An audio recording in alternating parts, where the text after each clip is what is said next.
BBC বাংলার সান্ধ্য অধিবেশন প্রবাহতে আপনাদের স্বাগত। আজ আপনাদের সাথে লন্ডন স্টুডিও থেকে আছি মানসী বড়ুয়া। বাংলাদেশের সর্বশেষ গুরুত্বপূর্ণ আপডেট সংবাদে আপনাকে স্বাগত। শুরুতেই সংবাদ শিরোনাম, পরে বিস্তারিত।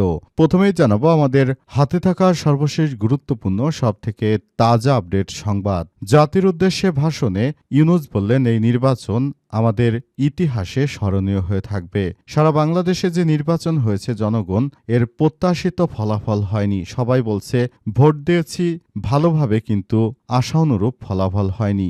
সাংবাদিক খালেদ মহিউদ্দিন তারেক রহমানকে প্রশ্ন করেছেন, আপনাকে 200 বেশি আসন পেতে কোনো ইঞ্জিনিয়ারিং করতে হয়েছে কিনা? এমন প্রশ্ন সারা দেশের মানুষের মনে। তাহলে কি এই নির্বাচনে সুষ্ঠুভাবে ভোট দিয়েও তারপর সুষ্ঠুভাবে নির্বাচনের ফলাফল হয়নি? এমন প্রশ্নই সবার। তাই এই নির্বাচন ইতিহাসে স্মরণীয় হয়ে থাকবে। ডক্টর ইউনূস যে কথা বলছেন সেটি সম্পূর্ণ ভিত্তিহীন একটি কথা হিসেবে বাংলাদেশের ইতিহাসে থাকবে। এরপর জানাবো এবার জনগণের লুণ্ঠিত অধিকার ফিরে আনার লড়াই, বললেন জামাতের আমির। বাংলাদেশ জামাত ইসলামের আমির ডক্টর শফিকুর রহমান জানিয়েছেন, এবার জনগণের লুণ্ঠিত অধিকার ফিরে আনার লড়াই। আজ তার ভেরিফাইড ফেসবুক পোস্টে তিনি এসব কথা বলেন। এদিকে জ্বালানি উপদেষ্টার ফোন নম্বর হ্যাকড। বিদ্যুৎ ও জ্বালানি সম্পদ খনিজ সম্পদ উপদেষ্টা মোহাম্মদ ফাউজুল কবির খানের ফোন নম্বর হ্যাকড হয়েছে। নিজেই সামাজিক যোগাযোগ মাধ্যম ফেসবুকে এক সতর্ক বার্তার মাধ্যমে বিষয়টি নিশ্চিত করেছেন। জানাবো যাত্রাবাড়িতে ছুরিকাঘাতে শিশু নিহত। রাজধানীর যাত্রাবাড়ি এলাকায় ছুরিকাঘাতে মাহিন ইসলাম 15 নামের এক মাদ্রাসা ছাত্র নিহত হয়েছে। এই ঘটনায় মাহিনের সঙ্গে সংঘাতে জড়িত একজন শিশুকে হেফাজতে নেয় যাত্রাবাড়ি থানা পুলিশ। আজ ডিএমপির মুখপাত্র মোহাম্মদ তালেবুর রহমান এই তথ্য নিশ্চিত করেছেন। এবং সর্বশেষ জানাবো, পরীক্ষা না দিয়ে পেয়েছেন নিয়োগপত্র, যোগ দিতে এসে আটক। লিখিত ভাইভা কিংবা প্র্যাকটিক্যাল কোনো পরীক্ষায় অংশ না নিয়ে সরাসরি ঘুষ দিয়ে তারপর নিয়োগপত্র হাতে নিয়ে কর্মস্থলে যোগ দিতে এসে ধরা পড়েছেন এক চাকরি প্রার্থী। ঘটনাটি গাজীপুরে বাংলাদেশ ধান গবেষণা ইনস্টিটিউটের। এই ঘটনায় নিয়োগ প্রক্রিয়ায় কোনো অভ্যন্তরীণ যোগসাজশ ছিল কিনা তা নিয়ে আলোচনা চলছে। জানা গেছে 16 ফেব্রুয়ারি প্লাম্বার পদে যোগ দিতে আসেন সুজা মিয়া। তিনি শেরপুর জেলার শ্রীবর্দী উপজেলার কুকরাপাড় গ্রামের ফজলুল হকের ছেলে। প্রিয় দর্শক, এতক্ষণ শুনছিলেন সংবাদ শিরোনাম, এবারে বিস্তারিত। তবে তার আগে বন্ধুরা অনুরোধ থাকবে, এই সংবাদটিতে একটি লাইক দিন। এই চ্যানেলে আপনি নতুন হয়ে থাকলে আমাদের সংবাদটি দেখতে দেখতে চ্যানেলটি সাবস্ক্রাইব করে রাখুন। কমেন্ট করে বন্ধুরা আপনার মূল্যবান মতামত জানিয়ে দিন আপনি বিশ্বের কোন দেশ থেকে বা বাংলাদেশের কোন স্থান থেকে আমাদের সংবাদটি দেখছেন এবং শুনছেন। আর বন্ধুরা, সংবাদটি আপনার সোশ্যাল মিডিয়া ফেসবুকে শেয়ার করে বন্ধুদেরও দেখার সুযোগ করে দিন। গাজা যুদ্ধে আপনি যদি নিরীহ ফিলিস্তিনিদের ভালোবেসে থাকেন, কমেন্টে ইয়েস লিখে পুরো বিশ্বকে জানিয়ে দিন। এবারে বিস্তারিত।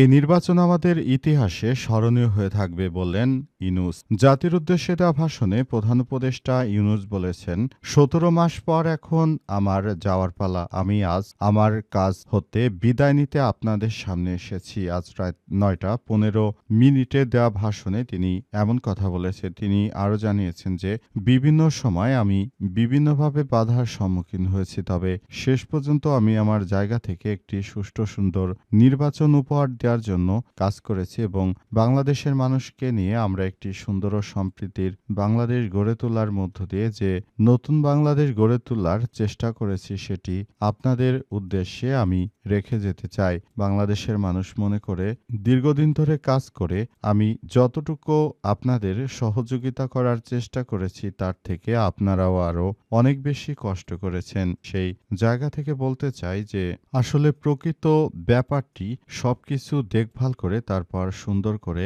ঠিকঠাক করতে হবে।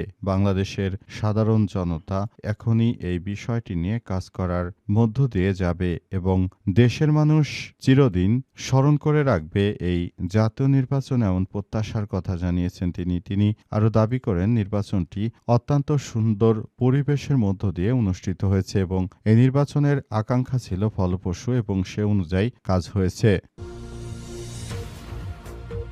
এবার জনগণের লুণ্ঠিত অধিকার ফিরে আনার লড়াই, বললেন জামাতের আমির। বাংলাদেশ জামাতে ইসলামের আমির ডক্টর শফিকুর রহমান জানিয়েছেন যে বাংলাদেশের মানুষের হারানো যে লড়াই যে ছিল সেই লড়াইটাকে আমরা বাস্তবায়ন করতে চাই। তিনি আরও জানিয়েছেন যে বাংলাদেশের মানুষ মনে করে এতদিন ধরে দীর্ঘ ১৭ বছর ধরে আওয়ামী লীগের সরকারের সময় দেশের জনগণ শুধু তাদের অধিকারকেই হারিয়েছে, কখনো তারা আসলে একটি সুন্দর বাংলাদেশ গড়ে তোলার মতো কোনো পরিবেশ পায়নি। এমন একটি পরিবেশ আমরা বাংলাদেশ জামাত ইসলামের নেতৃত্ববৃন্দরা তাদেরকে দেওয়ার চেষ্টা করেছিলাম, কিন্তু দুঃখের বিষয় হচ্ছে ইলেকশন ইঞ্জিনিয়ারিং করে আমাদেরকে হারিয়ে দেওয়া হয়েছে। একটি পক্ষ ইচ্ছাকৃতভাবে আমাদেরকে হারিয়ে দেওয়ার চেষ্টা করে বলে দাবি করেছেন বাংলাদেশ জামাত ইসলামের আমির ডক্টর শফিকুর রহমান। তিনি বলেন, হারানো এই গণতন্ত্র আবারও পুনরুদ্ধার করা হয়েছে, এজন্য আপনারা জীবন দিয়েছেন, অনেকে সংগ্রাম করেছেন। এই সংগ্রাম মূলত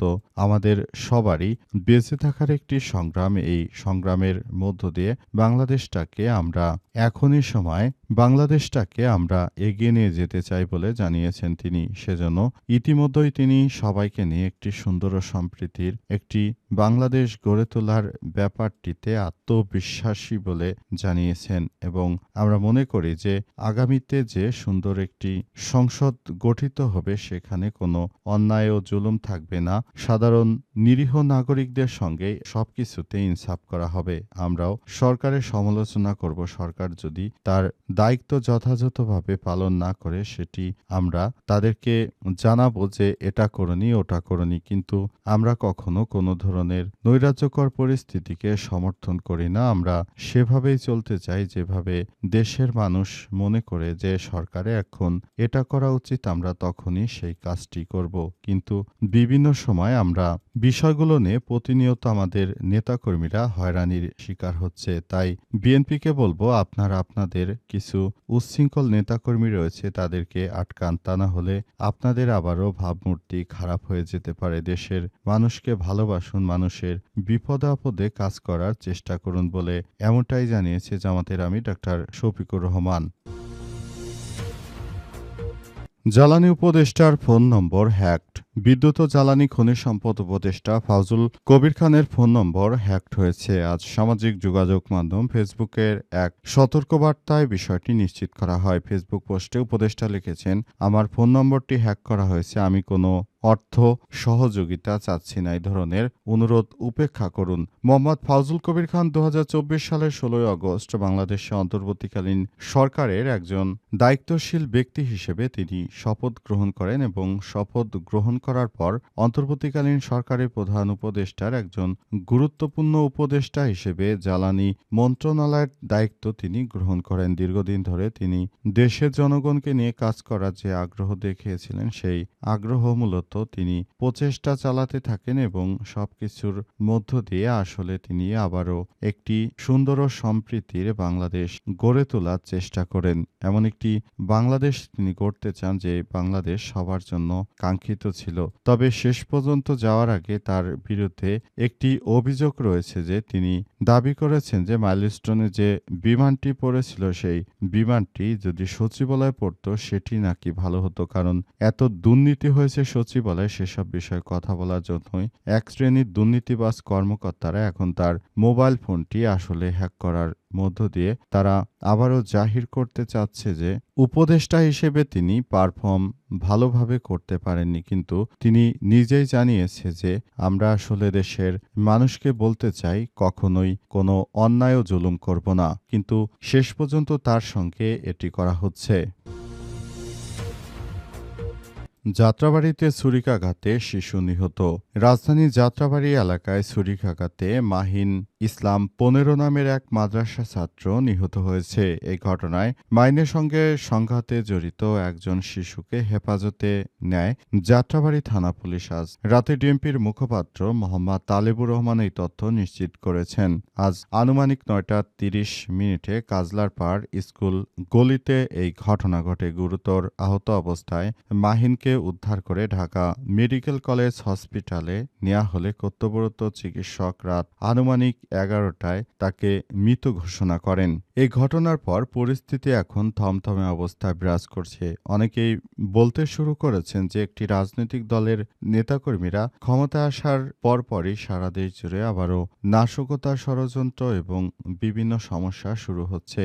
তাই এদের বিরুদ্ধে এখনই শক্ত প্রতিরোধ গড়ে তুলতে হবে। দেশের জনগণ না বুঝে তাদেরকে ক্ষমতা দিয়েছে আর ভোগ করতে হবে আমাদের। সুতরাং এখনই সময় তাদের এই কর্মকাণ্ডগুলোকে প্রতিহত করতে হবে। তাদেরকে অবশ্যই সঠিক পথে আসতে হবে। তিনি আরও জানিয়েছেন যে নতুন করে বাংলাদেশের ক্ষমতার যে পালাবদল হয়েছে, কিন্তু চাঁদাবাজ ও সন্ত্রাসীরা তারা কিন্তু যায়নি। তাদের বিরুদ্ধে সবাইকে নিয়ে এখনই কাজ করতে হবে বলে জানিয়েছেন তিনি। অন্তর্বর্তীকালীন সরকারের প্রতি আহ্বান জানিয়ে জানানো হয়েছে যে সরকার যেন দ্রুততম সময়ের মধ্যে উক্ত ব্যক্তিদেরকে আটক করে তারপর আইনের আওতায় নিয়ে আসতে সমর্থন হয়। সরকার যদি এসব বিষয় নিয়ে এখনো যথাযথ পদক্ষেপ না নেয় তাহলে এটি বাংলাদেশের মধ্যে আরও মহামারীর মতো ছড়িয়ে যেতে পারে। তাই এখন থেকেই এসব বিষয়গুলো নিয়ে খুবই গুরুত্ব দিয়ে কাজ করতে হবে বলে বলা হচ্ছে এবং সবাইকে এখন থেকেই সতর্কতা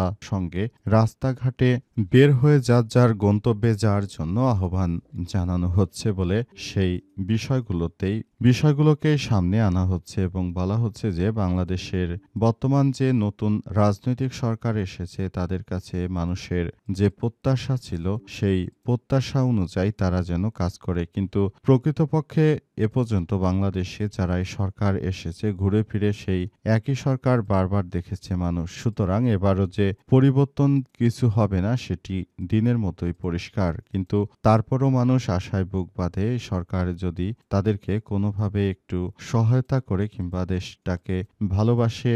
অনেকেই তারা সরকারি সহযোগিতা পাওয়ার বিষয়টিও জানিয়েছে যে তারা সরকারি সহযোগিতা পাবে এই আশা নিয়ে তারা ভোট দিয়ে সরকার নির্বাচিত করেছে। তবে সেটি আদতে তাদের সে স্বপ্ন পূরণ হবে কিনা সেটি সময় বলে দিতে পারবে বলে বলা হচ্ছে।